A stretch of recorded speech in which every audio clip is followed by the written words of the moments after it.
The Honorable Court is now adjourned until Thursday, the 10th day of December at 12 o'clock. Good afternoon.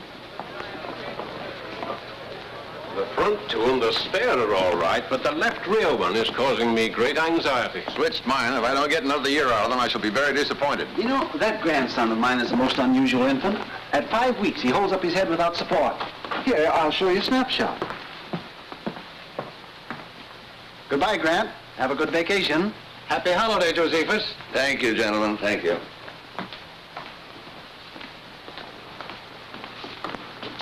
Mr. Justice? Well, Could we have a word with you, Justice Grant? Just a few questions. I stopped answering questions when court recessed about 3 minutes ago. What do you know about Come in, come in. Here we go.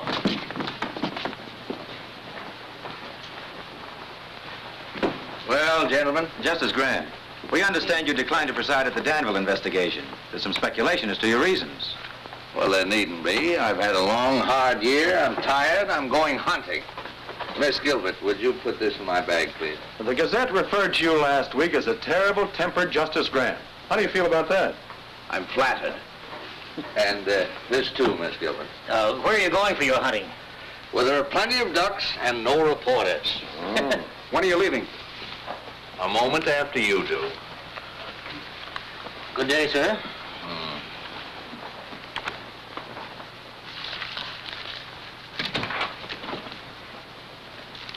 Miss Gilbert, what is this nonsense? What does this resignation mean? I think it's obvious, sir. If it were obvious, I wouldn't ask the question, would I? Justice Grant, I've been with you for 2 years, and not once during that time have you expressed satisfaction with my work. Miss Gilbert, you can learn more law here in a week than you can anywhere else in a year. That's all that should interest you. I don't feel that I have to constantly remind you that you're a brilliant young woman and that you have a fine future. Now, if there isn't anything else, can I go? Oh, you wanted to look over the Hale and Tryon opinion, sir. They won't be back from the printer till next week. Oh, yes, they'll need some revision. But I don't want to hang around here. Perhaps I can bring them up to you at Crownport, sir. That'd be fine. No. You need a vacation, too. From me. I don't mind at all. Miss Gilbert, are you heaping coals of fire on my head? I wouldn't dream of it, sir. Oh, I'll wire you before I come. Thank you. And Miss Gilbert, Yes, sir? no one must know where I'm going. No one. I want to get away from courtrooms, investigations, lawyers, black robes, everything. Everything but ducks. Hundreds and hundreds of beautiful ducks. Beak, beak, beak, beak, beak, beak, beak, beak, beak, beak, beak. Beak, beak, beak, beak, beak, beak, beak, beak, beak, beak, beak, beak, beak. Hey, you! Wait a minute. I'm Orrin Todd, game inspector. Let's see your license. Yeah, just like I thought. Stranger in town, ain't you? This license ain't legal. Well, I just bought it yesterday at the state capitol. Yeah, I know, mister, but this is Crownport, and you gotta have a Crownport stamp on there. Well, I didn't know that. I'll get one tomorrow. Yeah, but it ain't gonna do you any good today. You know, I could haul you into court and let the judge slap a fine on you. But to save wear and tear on my tires, suppose I sell you one right here. It only cost you $5.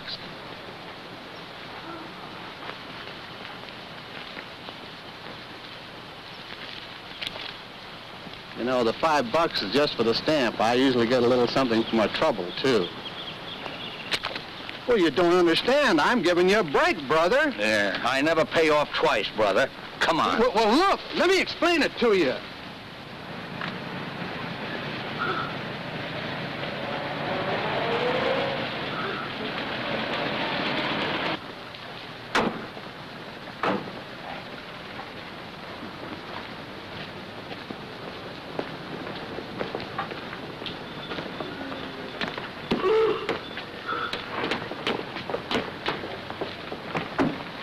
Your Honor, Honor, it's not as though my client were trying to evade his financial obligations. Tom Cooney has been a member of this community for many years. And in all that time, his honesty and his responsibility has never been questioned. Now, he intends to make good the payments on these plows, but he's been sick, unable to work.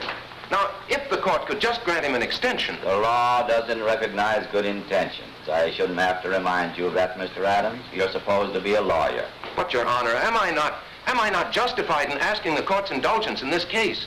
If you take Tom Cooney's farm tools away from him, you take away his only means of earning a living. Mr. Adams, this is a court of law, not an employment agency.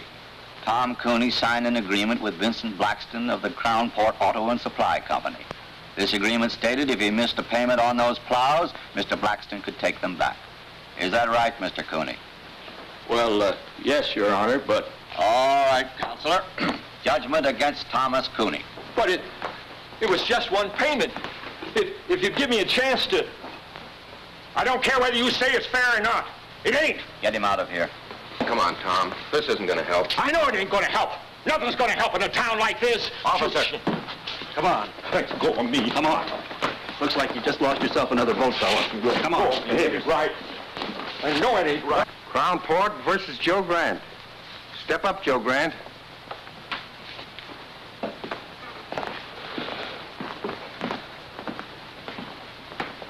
Name? Joe Grant. Shooting ducks without a Crown Port permit. I didn't get a chance to shoot. You were going to. Of course I was, you fool. That's why I bought a state license. We also require a Crown Port license, Mr. Grant. And ignorance of the law is no excuse. $100 or 30 days. Which one of you gentlemen do I pay? The clerk. Should have bought it from me in the first place. Save yourself a lot of dough. I assume that this $100 will permit me to resume my hunting without further interference. Your assumption is wrong. You still need a Crown Port stamp. And an officer enforcing the law is not interfering, Mr. Grant. As a judge, I advise you to be careful of your words. Next case. Crown Port versus Burton Line. Step up, Burton Line.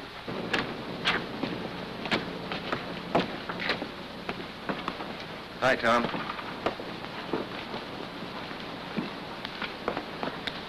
I'm sorry it turned out that way. Guess that's the only way it could have turned out. No, I thought we had a chance, but I guess I should have known. What are you going to do now? Farm's no good to me without tools to work it. Guess I'll lose it. The bank will start yelling for its money pretty soon. You know, Bill, sometimes it's just more than a man can stand. I got to think of something to do. If I could only... Yeah, I know, Tom, I know. Look, why don't you come by the office later on? We'll talk about it, huh?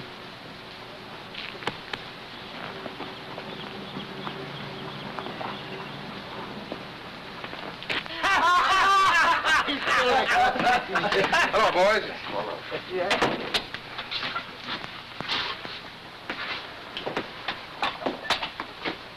Shave, Homer. I hear poor Tom Cooney lost his case. Yeah. He'll probably lose his farm now, too. It's a shame. You know, Homer, that's what I like about the fellas around your shop. They enjoy the good things of life. Like a guy who can't meet his mortgage or a poor farmer getting ripped out of his plows. Maybe if Cooney had a real sharp lawyer. Maybe if we had a bank that'd extend an honest man credit or a judge that'd give him a break. Talk like that isn't going to get you any votes, Adams. If I could afford a 50-cent cigar, I could get yours.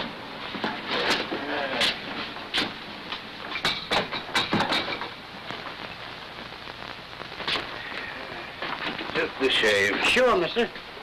Stranger in town? Yeah. Aiming to stay long? Long enough to get a shave. Great little town, isn't it, old-timer? Yeah, Judge Harkley really gave you a welcome, didn't he? And our constable, Orrin Todds, that's Homer's cousin. He's all law and order. Regular Minuteman, isn't he, Homer? How many minutes did it take before he tried to shake you down? It's a shame. Ever notice how a fellow who can't make a living in a town always tries to run it down? You know Mr. Grant, isn't it? Yeah. Mr. Grant, might be fun to bust up one of the constable's little rackets. How about being a guinea pig? Let me turn this into a test case. Mister, there ain't a case this ambulance chaser wouldn't take. There was $2 to vote in it for him. How's it, boys? How's it going, Mr. Mayor? Much of a wait, Homer? Wait in a minute, Mr. Mayor. Hello there, my worthy opponent. I'm sorry about Tom Cooney. I hope he doesn't go to pieces over this. Well, he's really got something to go to pieces over. You know, it's a funny thing about some fellas. No matter where you put them, everything goes wrong for them. Hiya, Tom. You looking for me? I'll be with you in a minute. Yeah. Look, Mr. Mayor, if there's anything I can do for you, if you're in need of a little ready cash or something... I don't want charity. I just can't change the law, Tom. You're the mayor. But I'm not a nursemaid to every man in town who can't take care of himself. All right, Cooney, that's enough. Now beat it. Keep your hands off. let him alone, Blackston. Oh. No, don't. This is all my fault.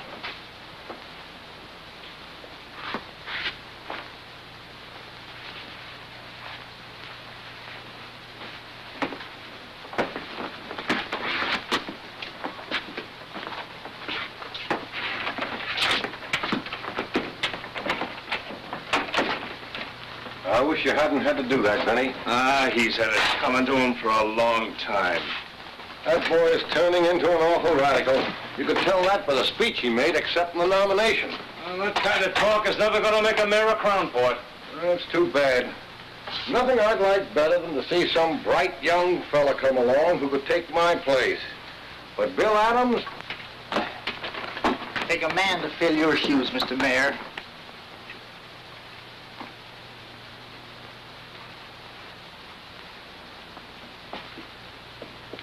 Ned Darrow dropped in this morning. Said to give you his regards.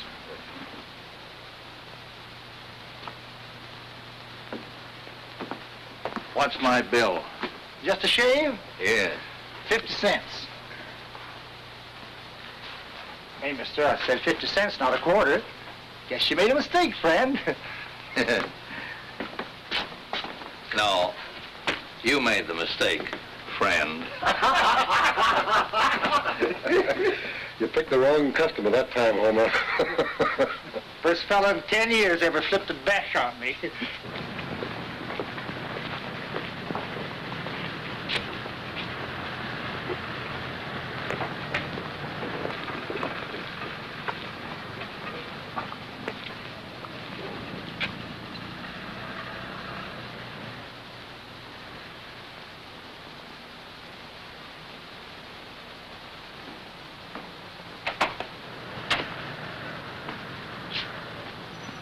Come on in, old-timer.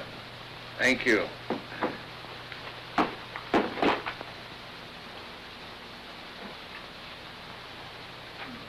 Well, you interested in boats?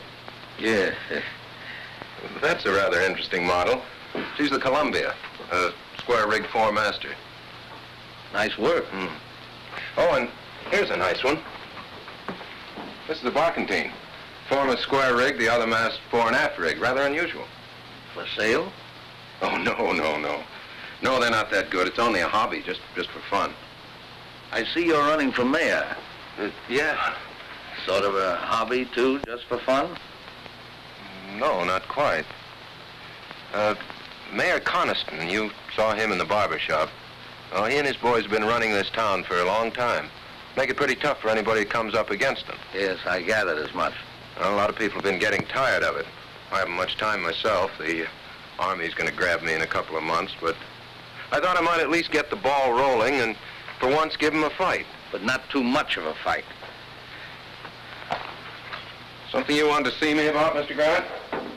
In the barber shop, Mr. Adams, you mentioned the fact that you might like to make a test case of my fine. Were you serious? Yes. Yes, I think you've got a case. You do? How would you go about it? Well, we'd, Of course, the law requires a stamp. I didn't have one. No, but I think I could work out an appeal. An appeal? On what grounds? Was the fine illegal? Oh, no, they had a right to fine you. The fact that I was unfamiliar with the law? Oh, no, that's no excuse, obviously. Obviously. Then what would you base your appeal on, Mr. Adams? The fact that it's Tuesday and the sun is shining?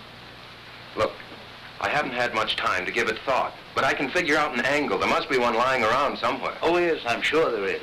In the meanwhile, you can always make a living as a carpenter. Hiya, Bill. Oh, you busy? No, Charlie, come on in.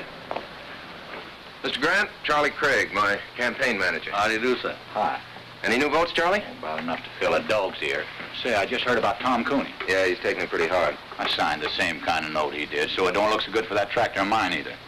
You couldn't get me a couple of weeks postponement, could you? Well, I'll try, Charlie, but there's no use appealing to Blackston, not with the way he's got his business set up. His hopping on my tail wouldn't burn me if I hadn't had so much trouble with that tractor. Every time I needed a spare part, I had to send for it myself. Blackston never carried them in stock. Did Blackston promise you such service? Well, no, there's nothing in the contract about providing service.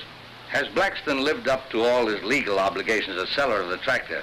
Well, sir, you sound like a lawyer yourself, Mr. Grant. Yes, well, I was about 20 years ago. Well, maybe you could give Bill here a pointer or two. Anyway, I'm glad to have met you. Be seeing you, Mr. Mayor. I'm going out and see if I can't agitate a few votes for you. Well, Mr. Grant, since you have some knowledge of the law, you've probably decided there's nothing much I can do for you. Well, what about Craig? What are you going to do about him? What can I do for him? With Harkley on the bench, you saw what happened to Tom Cooney. You can't blame that on Judge Harkley. You went into that courtroom without a defense. That's why you got whipped. Well, then I guess I'll get whipped again. I guess you will. You're not much of a fighter, are you, Mr. Adams? Except in barbershop brawls. Oh, stop it. You can't fight brass knuckles with spitballs. The trick in this town is either to play the game their way, and I haven't the stomach for that, or to be as smart as they are. The trick, Mr. Adams, is to be smarter. Well, does that wind up your business? Or are you going to stay and give me the first 5 lessons on how to win friends and influence judges? No, Mr. Adams, I'm not. Those lessons have been written, and very well written, in books like this and all the others.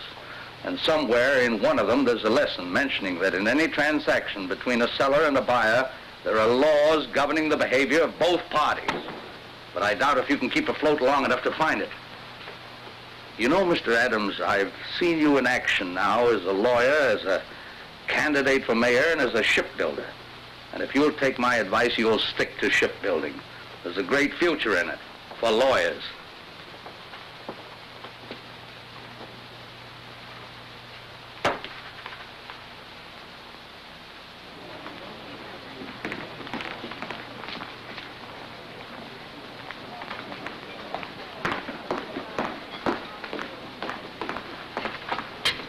Excuse me, sir, for breaking in like this, but I think I found it.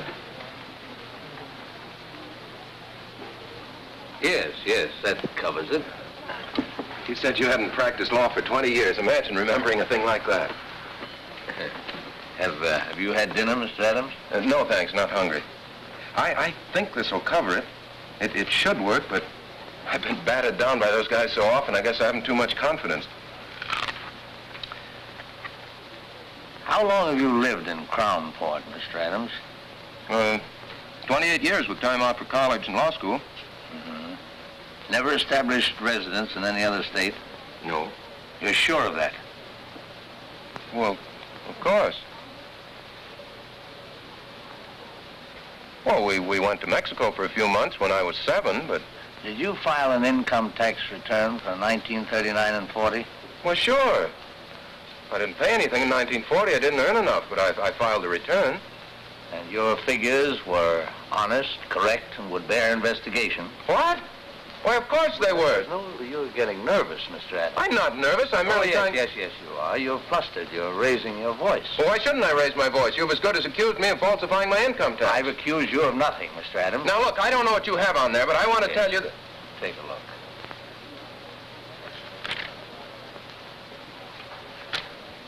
It's it's an old trick that Justice Brandeis used to play. I read about it in Collier's once.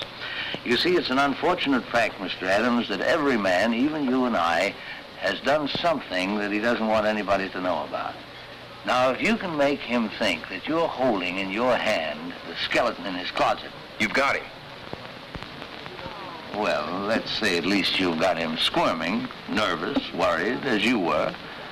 But if that man happens to have a really guilty conscience...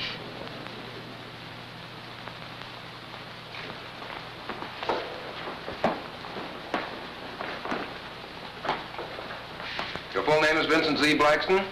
Yeah. Tell me, Mr. Blackston, what does the Z stand for?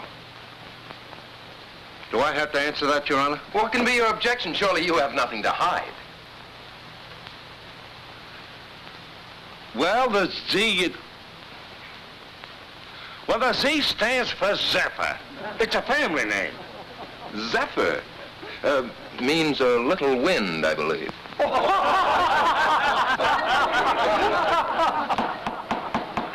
Quiet. Mr. Blackston, you're the owner and manager of the Crownport Auto and Supply Company? Yes. The sole owner? Well, sure, of course. No silent partners? No. Well, of course there are people. Oh, then you're not the sole owner. I didn't say that. I just It said... seems very strange to me, Mr. Blackston. You don't know whether you own your own business or not. I object. That question is irrelevant, immaterial, and calculated to confuse the witness. Objection sustained. Counselor will restrict himself to the facts bearing on this case. Mr. Blackston, your company sells most of the used cars and tractors in this town. Almost a monopoly, isn't it? I do the most business because I sell my stock at the lowest prices.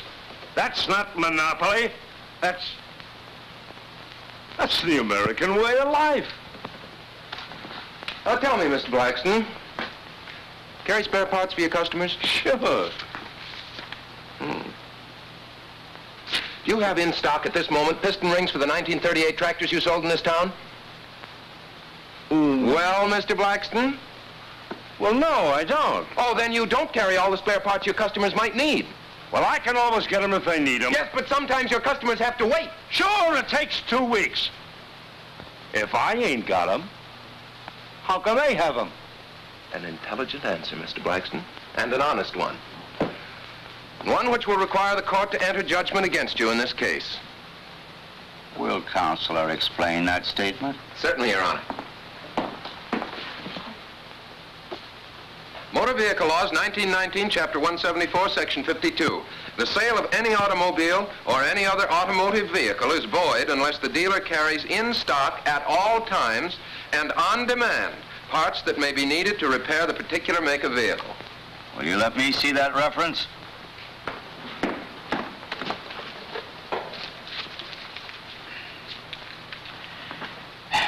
Counselor would seem to be correct.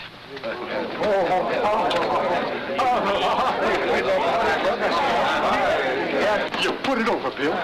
Say, this will take care of Tom Cooney, too. You're telling me.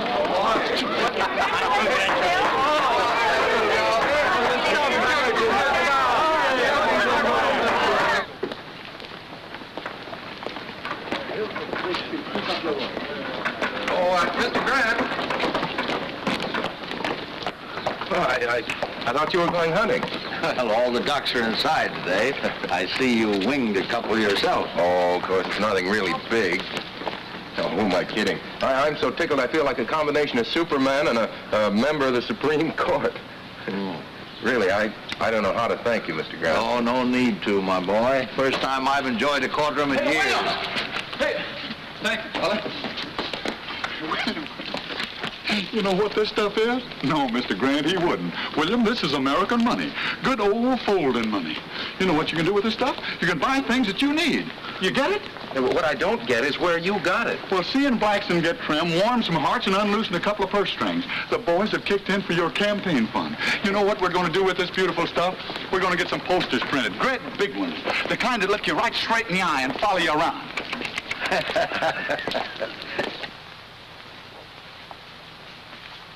Why get frightened? So Adams does win one rotten little case.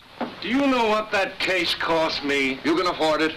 If it had happened to your hotel, Roscoe, you'd scream like a stuck pig. Stop it. Seriously, Jim, you don't see Adams as real competition. Well, as things stand now, no. But if a lot of people start thinking of Bill Adams as the people's champion, well... Jim, there was nothing else I could do. I can give you boys the edge when it's a question of interpretation, but not when the law's right there in black and white. Oh, I'm not blaming you, Judge. It's just something to start thinking about, that's all. You think we'll have trouble? Well, now look, boys. On second thought, we may be getting all steamed up for nothing. Yeah. But suppose he opens a lot of old cases like Tom Cooney's. I think you've got something there, Zeppa. We'll just have to show the boy that he's wrong.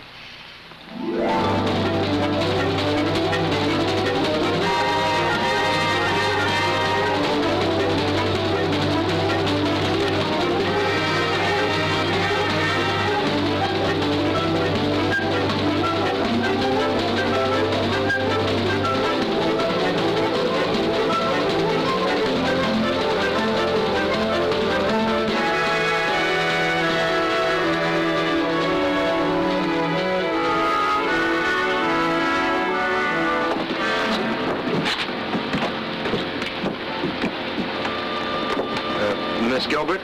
No. Miss Gilbert? Yes? Oh, that's better. That's much better. I'm Bill Adams. Mr. Grant asked me to meet you. Yes, I know. Here, let me take that. The car's over here.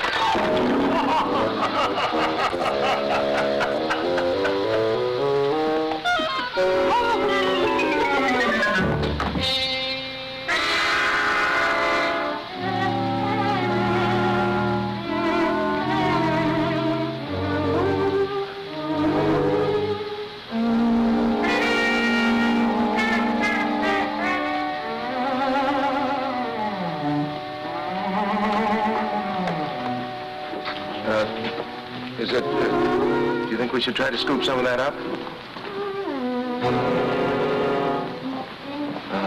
No, I guess not, huh?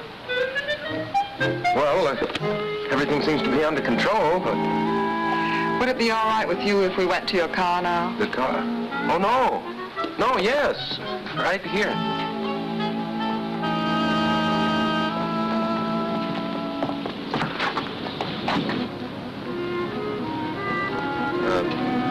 Sorry to get off to such a bad start. I'm not always so clumsy.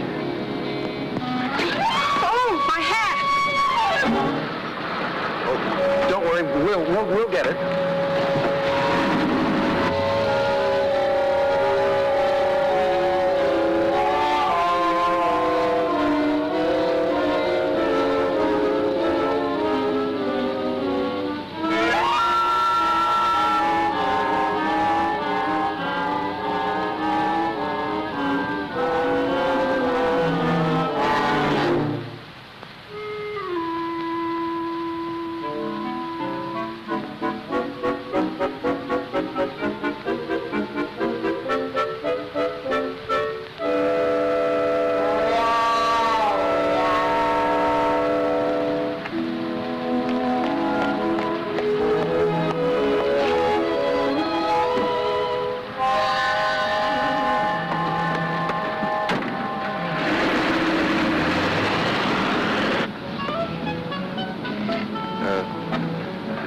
Have you worked for Mr. Grant?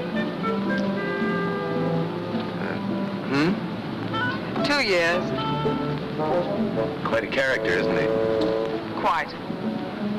You know, I was very surprised when he told me his secretary was coming down. I had an idea the old boy was retired. The old boy is far from retired. Where is he now, Mr. Adams? Oh, he went over to Wellbridge this morning to do some hunting. He ought to be back soon. I was going to drive you around the town, but I guess you want to get cleaned up now. Yes, I think I will. Well, I'll take you straight to the hotel.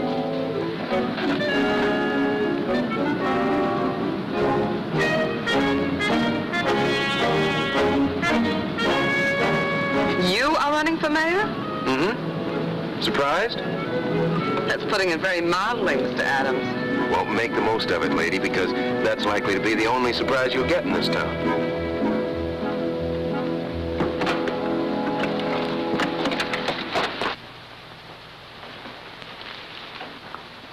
Who's the girl with Adams?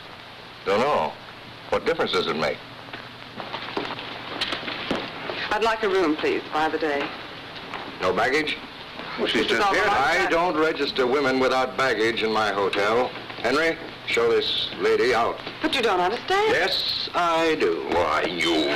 Please, Mr. Adams, let me explain. Come on, sister, beat it. Take your hands off her. Oh, yeah?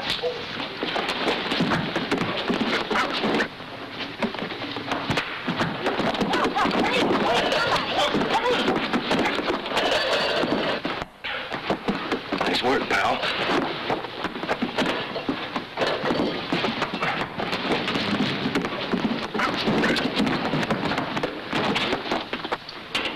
I tell you, you can't do this. Look facts in the face, mister. Oh, but officer. Hey, officer! Hey, Sergeant! Sergeant, I want to use that phone. Will you please keep quiet, Your Honor? Just trying to get us out of here, you know. Why didn't you think of that before you got us in? Look, I'm very sorry this happened, but it isn't my fault. I suppose I started the fight. You sure did all right once it got going. Oh, what a gal. And what a wallop. Yeah, Miss G, you're really some scrapper. Say, Roscoe Swade asked me to call you, Judge. We've got Bill Adams in here with a dame, assault and battery. How long do you want us to hold him here? Oh, just let them stew for a while, Sergeant. Adams will probably want to get in touch with me. Oh, he does, huh? Well, I'm out of town. You can't reach me anywhere. That's right. Overnight.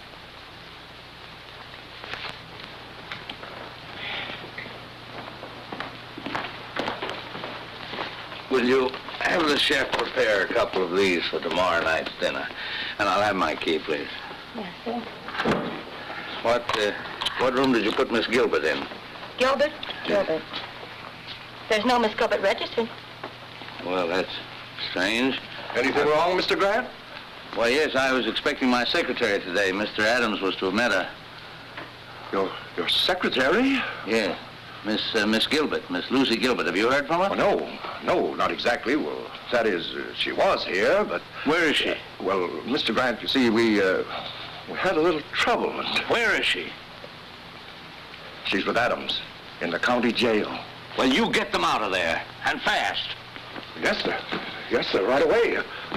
Bertie, get me Judge Hartley, quick. Yes, sir.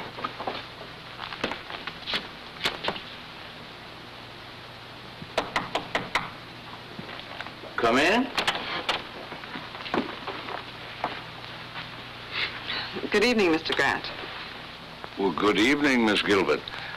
I'm sorry I couldn't meet you at the station. So am I, sir. However, Mr. Adams seems to have made your introduction to Crownport quite spectacular. Well, if it amuses you both, of course it was quite worthwhile. I'm sorry. Sit down, Miss Gilbert. You seem tired. What happened? Well, when I said the boys were playing with brass knuckles, I wasn't kidding. Look, I win a case from Blackston. That makes a good impression around town. So I walk into Swade's hotel. Roscoe says something, provokes a fight, and I land in jail. That's the way Crownport's run, Mr. Grant. I hope the fact that Miss Gilbert was involved won't upset you. The fact that Miss Gilbert was involved upsets me a great deal. It strikes me that Swade, Connaughton and Company are just been a little too high-handed. Well, you can't fight the city hall, sir. As candidate for mayor, that's what you're doing, isn't it? Well, I suppose I am, but the boys are starting to play rough. Well, of course, if they play too rough, you can always go back to your shipbuilding. Yes, I guess I could. But right now, I'm going to go home and get some sleep. Miss Gilbert and I have a date in court tomorrow. Good night, Miss Gilbert. Don't hold me against Crownport. All right, sir.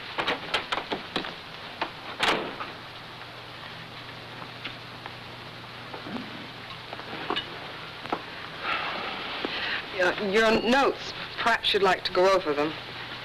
I gather somehow that you're not very much drawn to Mr. Adams. My personal reactions to him aren't important, sir. Well, I wouldn't be too hasty. He attracts too much trouble. He certainly does. His whole approach is wrong. He shuts his eyes and wades in and slugs. But he has good stuff. Do you think it wise to get involved with his problems? After all, you are on your vacation. Oh, I'm not involved. I'm just trying to give the boy a push. Come in. May I turn your bed down, sir? Oh, yes, certainly. Good night, Mr. Grant. Good night. Oh? Oh, I'm all right.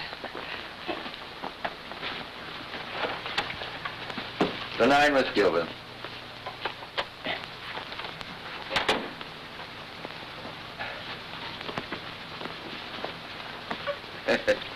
Kind of skimpy, isn't it?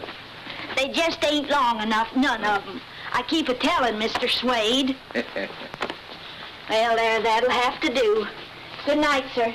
Hope you rest well. Thank you.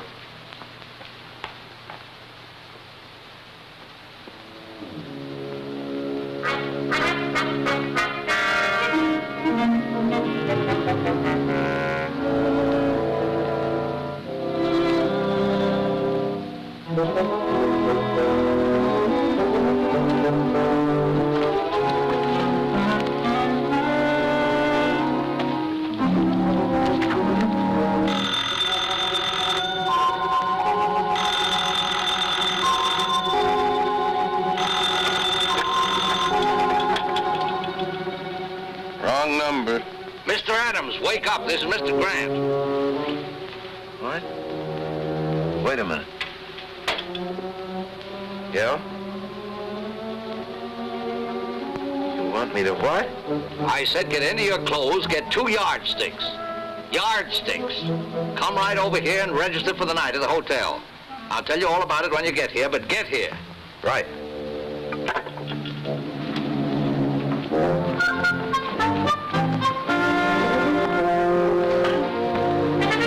Hello, Roscoe. Give me a single room next to Mr. Grant's. I'll pay in advance.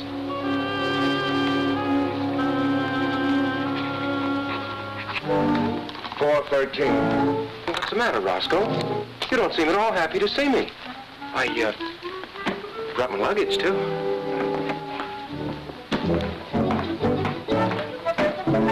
Why should he sleep here with yardsticks? He's got a place of his own.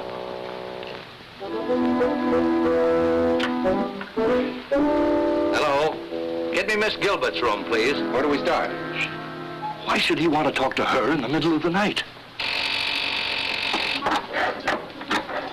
I don't know, but... It's Grant. Yes, Mr. Grant. Yes, sir. Right away. He wants a bellboy right away. He wants to send something to Miss Gilbert's room. They're up to something. I know they are. Henry.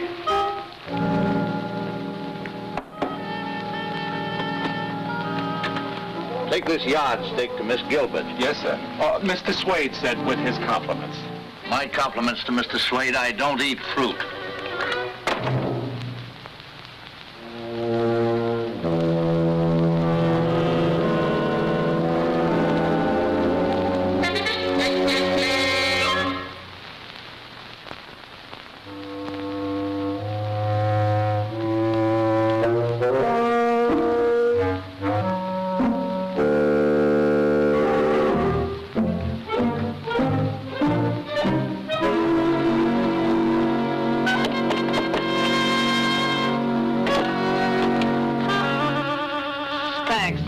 Oh, wait a minute, miss. I've got a bowl of fruit for you. Mr. Swade said with his compliments. My compliments to Mr. Swade. Tell him I've lost my appetite.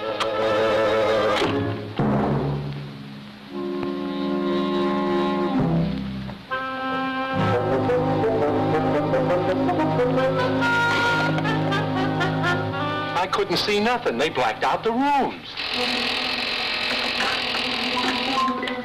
Number 3. Now she's calling Grant. Yes, Miss Gilbert? 7.5. Same here. And the other? 2.5. That does it. Maybe it's a code. Oh, don't worry, Roscoe. I'll be back.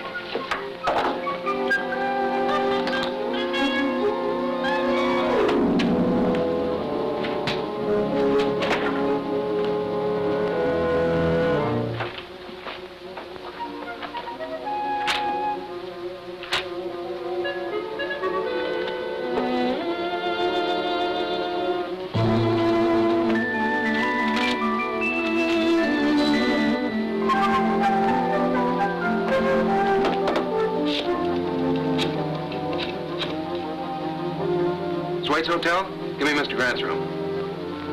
Mr. Grant, you were absolutely right. It's 9 and 2. Yeah, I'll be back in a minute. Oh, I think Mr. Swade's going to be a little sorry tomorrow that he's bringing those charges against us.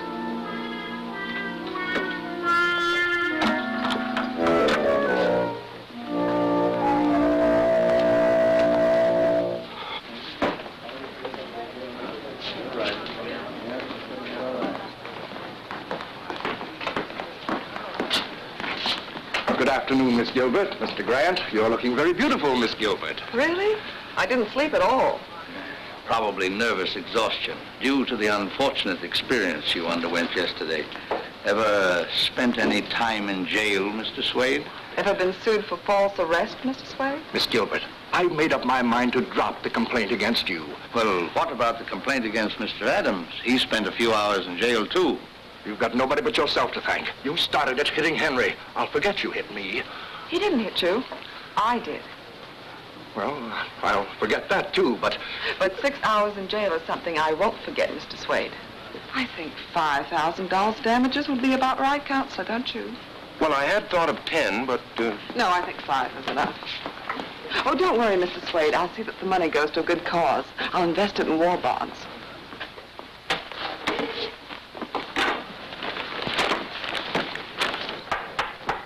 Court is now in session.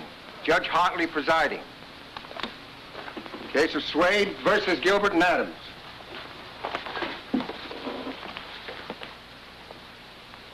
Judge, I move you throw my complaint out. The complaint against Miss Gilbert? Yes. Adams, too. We settled it by ourselves. Both of them, huh? Yeah. Wow. Case of Swade versus Gilbert and Adams, dismissed. You can thank Miss Gilbert for getting you off so easy. Thank you, Lucy. Oh, Roscoe. Just a minute, Roscoe. We're not quite through yet. Joe, serve the papers on Mr. Swade. Roscoe Swade? What are you talking about? I took it if I dropped my suit against you, you'd drop yours against me. Relax, Roscoe. This is another suit. Your Honor, I find that in the management of his hotel, Mr. Swade is in violation of several important laws. Oh, what are the charges? I've brought the evidence with me, Your Honor.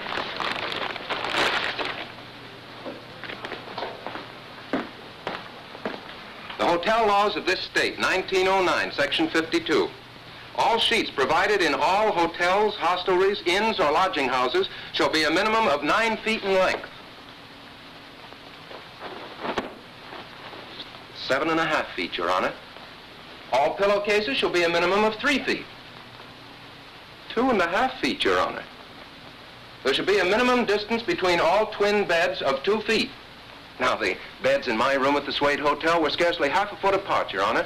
I couldn't bring them in evidence, but I have witnesses who can testify as to my veracity. Let me see this reference. Certainly.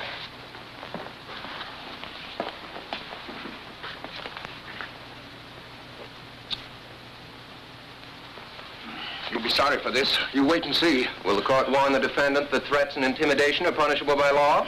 Quiet, Mr. Swade. And don't you tell me how to run my court. The law provides a fine of $50. For each offense. Are you prepared to face these charges at the present time? Yes. You plead guilty? Yes. And pay the clerk. Nice work, Counselor. Congratulations. Congratulations. Thank you.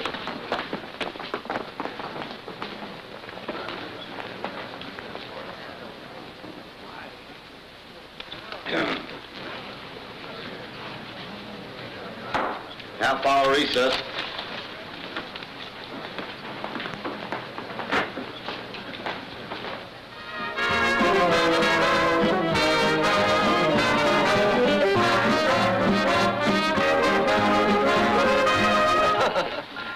Well, this couldn't by any chance be a little gift from Mr. Swade. I thought we might end our celebration in style. What vintage is that, miss? California, 1938. Here, I'll do it, miss. tell I'm an amateur. The bottle resents me. Well, it popped anyway. You. To the next mayor of Crown Port. Yes, who's learned to use his head and his law books. Well, to my routing section. I think you're on the right track, Counselor. You keep the Connisons busy on the little things, and they won't have time for the bigger ones. Neither will I. Well, I think I'd like to do a little hunting in the morning, if you can keep your life fairly quiet for one day. Well, I'll try. Lucy might keep an eye on me. That'd help. I'll be responsible for him, sir. Starting with breakfast. Well, I think Lucy would probably like some more coffee. Yes, I would. It'll just keep you awake. Well, good night. Good night. Good night, sir.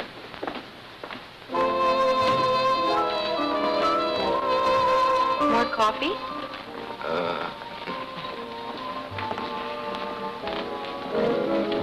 I suppose you're a wonderful dancer. Fair. I'm awful. Good. That'll make me feel superior. May I have this dance, Mr. Adams? Charmed. Hey, I'm not so bad, am I? You're fine. I guess the trouble was I just never liked to dance before. Neither did I. You know, Lucy, Crown Port's not such a bad little town. It's got a lot of nice people in it. You've just seen the worst side of it. Like you? No, but what I mean, Lucy, is, well, can you see yourself living in a town like Crown Port? No, pretty dull, I guess, huh? Very. Practically nothing's happened to me since I met you. Yeah. No, but seriously, sometimes I have whole days of peace and quiet. Now, we've been together for several hours, and nothing very spectacular has happened. Not near enough has happened.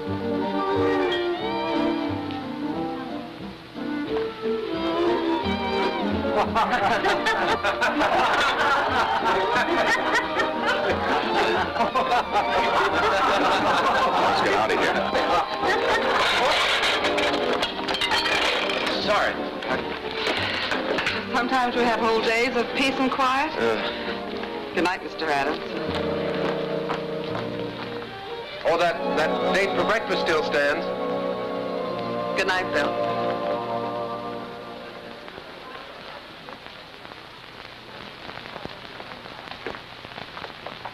Morning, Herman. Well, goodbye, Mr. Adams.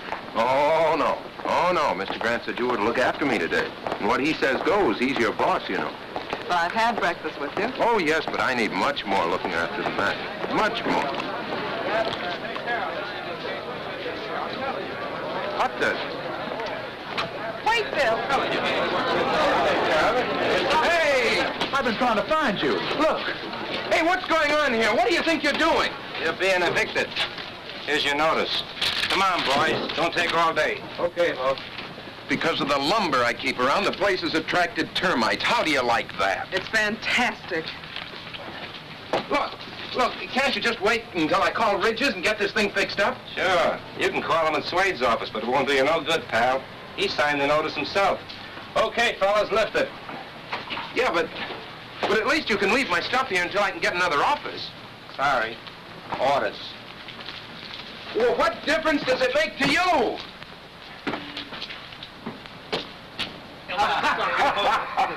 Oh, boy.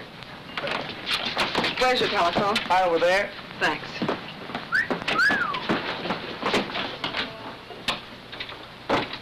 Listen, will you stop reading me the Constitution? I'm just following orders. All I'm asking you to do it. Hello? Hello, is this the Andrews building? Give me the superintendent, please. Miss Gilbert! Miss Gilbert! I've been looking for you, Mr. Grant. They're evicting Bill. Evicting Bill? Why, what happened? Oh, something about termites. Yeah, just drop my things at the hotel, will you? Now, tell me. Who's responsible for this? Seems that Roscoe Swade has a pal named Hart Ridges. Happens to be my landlord, also happens to be one of Connison's boys. Oh, so Roscoe gives Hart a call, and here I am. Don't worry, though. I'll get another office. Hello. This is William Adams. Yes, I want to rent an office.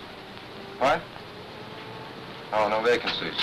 Can't we do something, Mr. Grant? Well, I don't know. Wait a minute. Be careful of those.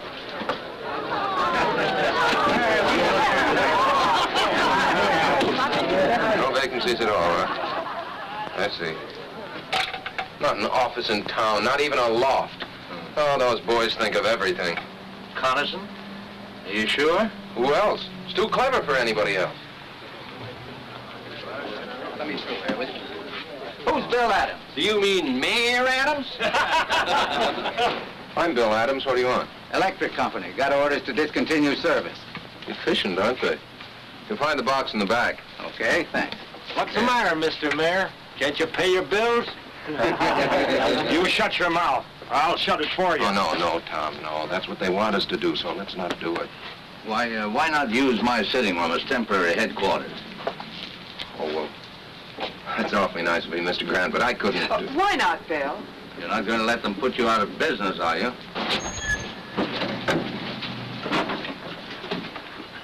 Where's Bill Adams? Oh, Mr. Mayor, you got more company. Hey, Willie, bring out a couple of more chairs. I'm Adams. What do you want? Compliments of the mayor. He thought you might need some help. Will you send my compliments right back to the mayor and tell him to... You tell Mayor Coniston I'm staying right where I am, out on the street. And before I'm through, I'll have him out here with me.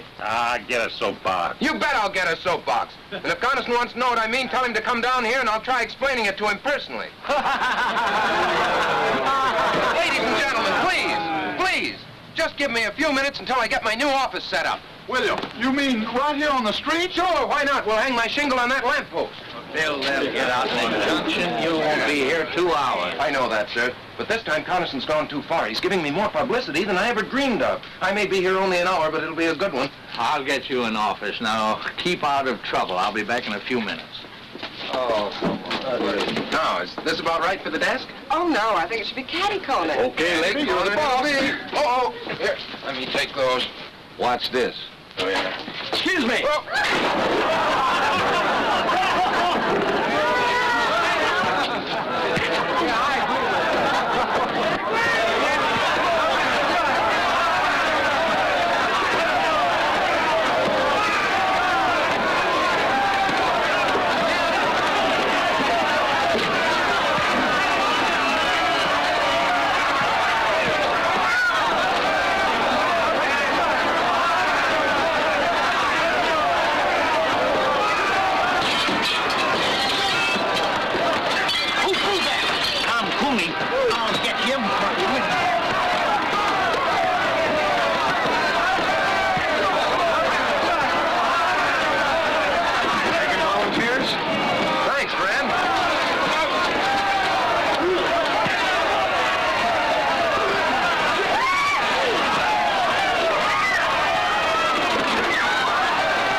How is he, nurse? Oh, he's coming along all right. Can we see him now? I think so. You fellas wait. We'll be right out. That'll do it, Mr. Grant. Thank you. Well, where's Mr. Adams? How you feel, Mr. Maybe Grant? you better take it easy for a while. No, I'm all right. Where are Mr. Adams and my secretary? Well, he's in jail, and she's trying to get him out. Lucy. Did the doctor say you could get out? Oh, yes, I'm fine. Where's Bill? Still in jail. I've tried everything. They're holding him for a $15,000 bail, inciting to riot. This is outrageous. We'll have to find Judge Harkley. We've tried to. And he couldn't be found, as usual. You can find him at Coniston's rally, about an hour from now, up there on the platform, shooting his big mouth off. No, we'll find him before then. It's no use, Mr. Grant. They got us all sewed up. They always do. Yes, but they took one stitch too many this time. They always do that, too. Come on.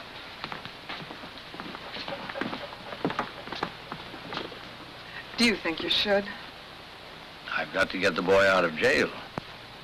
I'm glad you feel that way, sir. Yes, well, let's not keep Judge Harkley waiting, huh?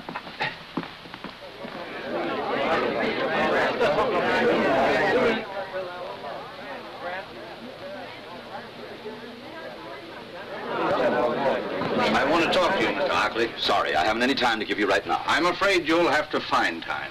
See here, you... Judge Hockley, acting on my rights as a citizen, I demand that you swear out warrants for the arrest of Ridges, Swade, Blackston, and Mayor Connison. You're crazy. On what charges? Conspiracy, abuse of public office, inciting to riot. I suggest that you come to the jail with us now and release Mr. Adams and sign those warrants. We'll need a couple of more warrants, too, for some hoodlums. I have their names. You are crazy. You can't push your way into my house and order me around. Do you realize I can have you arrested for disturbing the peace, all of you? Let's just postpone that, Judge. Ladies and gentlemen, will you excuse us for just a minute?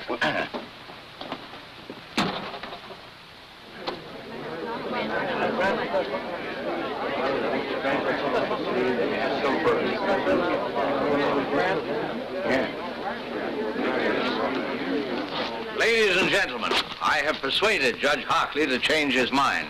He has kindly consented to release your candidate in time for the rally tonight. Are you going to tell Bill how you got him out? No, that's not necessary. What's the deal, Mr. Grant? You know something about him? No, on the contrary, he knows something about me.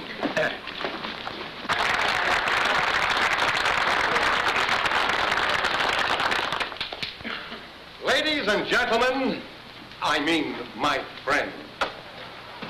For a long time, I've been hoping a man would come along, a young man.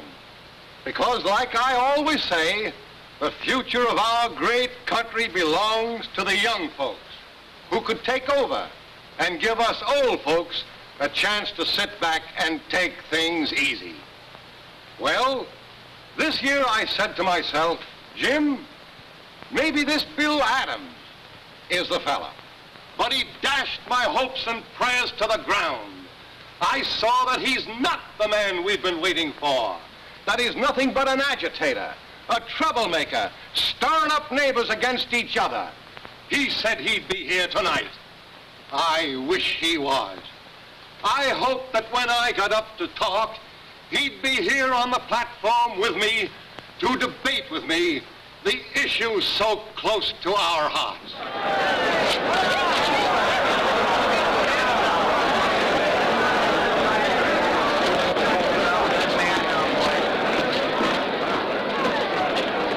Bill Adams, if you think you're going to break up this rally, you're crazy.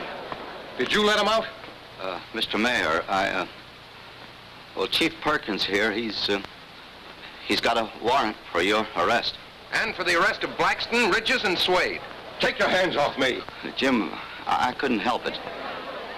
Honestly, you just better come along. Attention, please. Quiet, quiet, everybody. My friend, I never thought he'd dare do this. But you can see for yourselves now to what lengths this radical will go to sabotage a peaceful meeting of the people. But I'm calling his bluff. I'm going to make him bring out the witnesses to prove this. As mayor of this town, I got a right to call a special hearing, and I do. So the issues will be clear when you go to the polls to vote tomorrow. You'll be sorry you ever started this.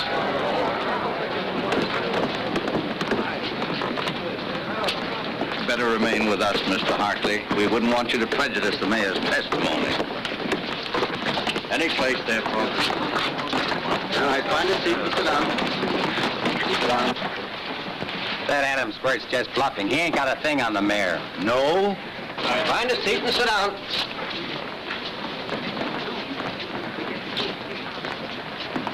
Mr. Grant, I still don't understand.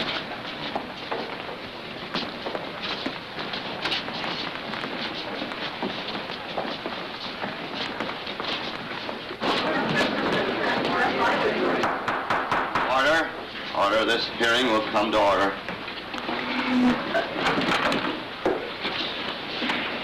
Judge Hockley, my friend, I'm not on trial here. Bill Adams has made accusations against me.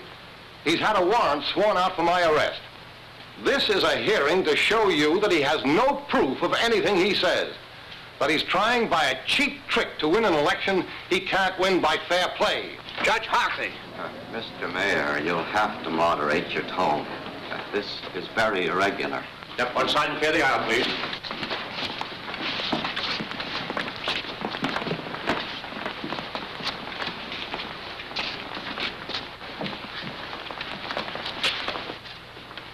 Mr. Connerson, it's true that you are not formally on trial here.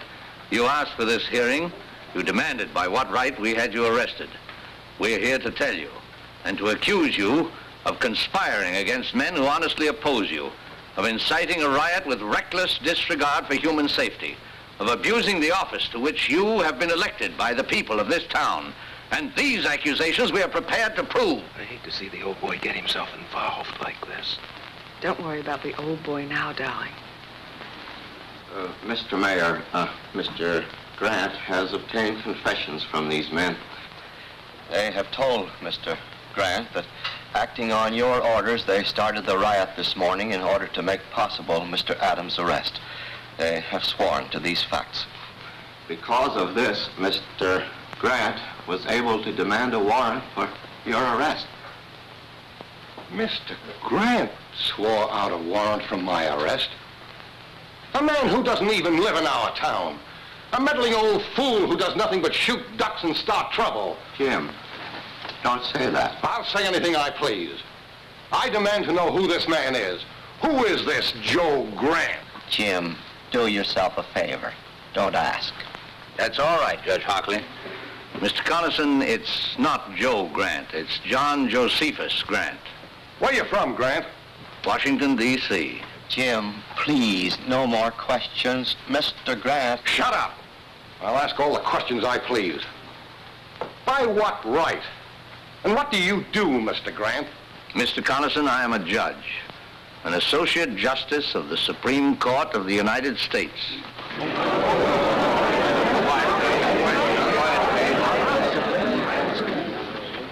Mr. Connerson, you have asked by what right I've interfered in this situation.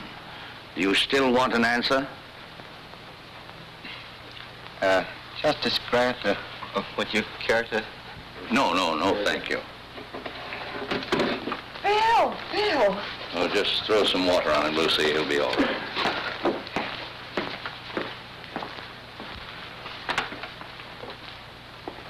Your Honor, Mayor Connerson, it's only right that you should know why I, a stranger, have become involved in your affairs. Believe me, it's not because I am a justice of the Supreme Court. It's because, like all of you here, I am a citizen of this country. That is no little honor. Men have fought revolutions, have died to be called citizen. And as citizens, we carry a burning responsibility. It means that when we elect men to public office, we cannot do it as lightly as we flip a coin. It means that after we've elected them, we can't sit back and say, our job is done. What they do now doesn't concern us.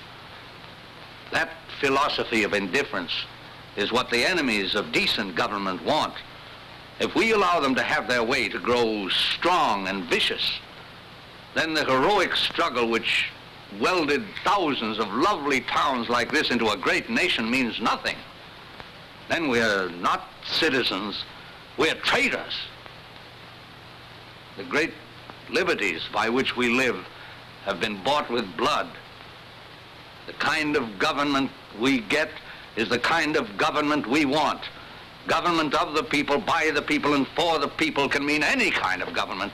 It's our duty to make it mean only one kind, uncorrupted, free, united. I believe, Mayor Connerson, that I've answered your question.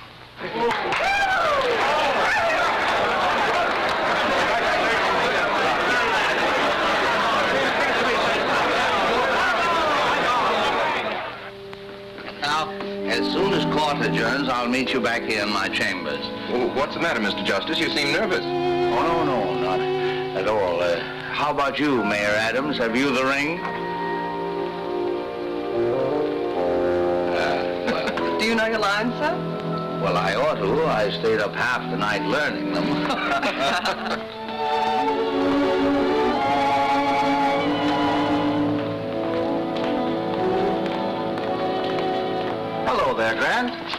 I'm glad to see you. Thank you. You're looking fine, Josephus. How was the hunting? Oh, best I ever had. Good morning, Your Honor.